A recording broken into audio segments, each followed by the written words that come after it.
Hello hello student, welcome back to my YouTube channel RPS commerce. RPS commerce में आपका स्वागत है। आज हम आपके लिए बीकॉम का जो फर्स्ट सेमेस्टर है उसकी बिजनेस कम्युनिकेशन की बुक का सेकंड चैप्टर लेके आए हैं, जिसका नाम है संचार के आधारभूत प्रकार। इसी को आज हम इस वीडियो में डिस्कस करेंगे। आप चैनल पर नए हैं तो चैनल को सब्सक्राइब ज़रूर कर दें और वीडियो को लाइक भी ज़रूर कर दें। तो वीडियो स्टार्ट करते हैं।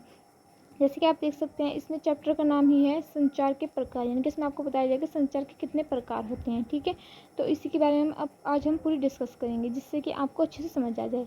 हम देखते हैं कि इसमें आपका चैप्टर का नाम है संचार के प्रकार। संचार के प्रकार, ठीक है। अब हम इसको बांट देते हैं, जो संचार के प्रकार होते हैं इसको भी हम बांटते हैं 3 जगह। ठीक है, तो वही आपको बताएंगे 3 जगह कहाँ बांटते हैं। इसको हम बांट देंगे 3 जगह।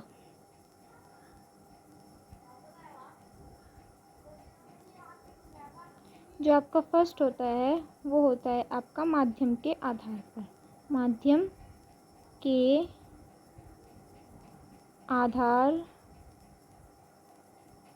पर, ठीक है। फिर जो आपका सेकंड होता है वो होता है आपका संबंधों के आधार पर। फिर आपका जो थर्ड होता है उसको लिखेंगे हम, वो होता है आपका दिशा के आधार पर। क्योंकि दिशा के आधार पर, ठीक है। अब जो इसमें होता है कि इसमें भी आपको कुछ छोटे छोटे बताए जाते हैं, जिसके कुछ अंदर भी इनके 2 या 3 होते हैं। ठीक है, उन्हीं के बारे में बताते हैं आपको। जैसे कि आपका फर्स्ट होता है, इसमें आपके होते हैं 2। ठीक है, इसमें आपके होते हैं 2। फर्स्ट आपका होता है शाब्दिक संप्रेषण। शाब्दिक लिख दिया, फिर उसके बाद होता है संप्रेषण।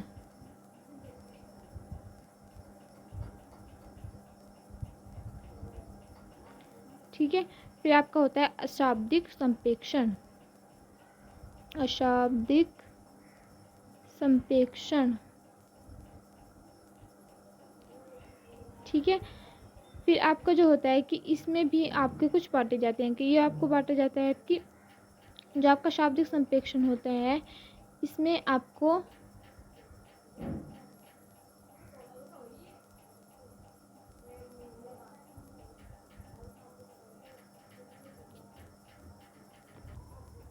अब हमको बांटेंगे 2 जगह, यानी कि 2 जगह होता है आपका। सबसे पहले वाला जो होता है वो होता है आपका मौखिक संप्रेषण। ठीक है, मैं ऐसे डाउट लगा रही हूँ, आप समझ लेना। ठीक है, फिर होता है आपका लिखित संप्रेषण। संप्रेषण के लिए मैं यहाँ पे तो ये कोमा लगा रही हूँ। ठीक है, फिर आपको जो अशाब्दिक संप्रेषण होता है इसको भी बांटा जाता है आपके 3 जगह। ठीक है, 3 जगह मैं आपको बताऊंगी कौन कौन जगह बांटा जाता है।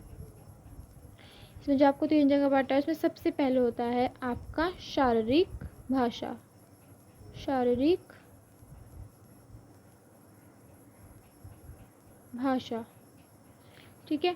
फिर आपका होता है सांकेत भाषा, यानी कि संकेत भाषा। संकेत भाषा। फिर आपका जो थर्ड होता है इसमें वो होता है आपका भाषा के प्रतिरूप। भाषा प्रतिरूप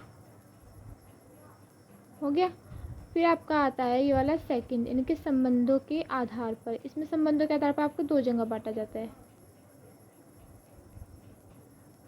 2 जगह बांट दिया हमने।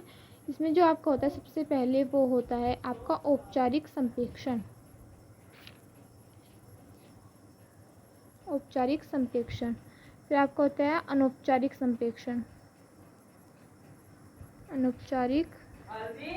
अनौपचारिक संप्रेषण, ठीक है। फिर आपका लास्ट होता है दिशा के आधार पर। दिशा के आधार को आपको 3 जगह डिवाइड किया जाता है।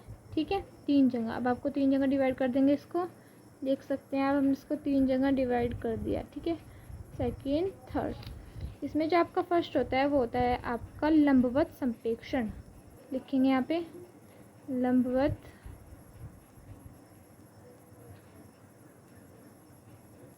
संप्रेषण, ठीक है।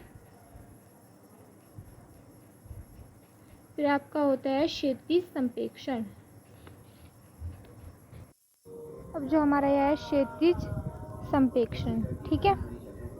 संप्रेषण आई होप आप सबको समझ में आ गया होगा कि आपको ये कैसे करना है। ठीक है, फिर आपका आता है ये लास्ट में कणिक संप्रेक्षण। ठीक है, अब आपको समझ में आएगा कि आपको ये सब कैसे करना है। ठीक है, आपके संचार के प्रकार लिखने के लिए आएंगे तो आप सबसे पहले ये से लिखेंगे, फिर इसको थोड़ा थोड़ा आगे जाकर थोड़ा थोड़ा डिस्कस कर देंगे। जैसे कि 3-4 लाइनों में आप इसको थोड़ा सा आगे बढ़ा देंगे तो आपको बहुत अच्छे नंबर मिल जाए।